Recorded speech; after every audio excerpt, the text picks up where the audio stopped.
mataas yung mana. Ito, panahon. Huwag kang mawawala ng pag-asa.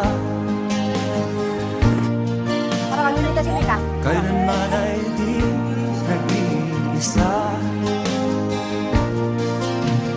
Huwag kang sumuko. Huwag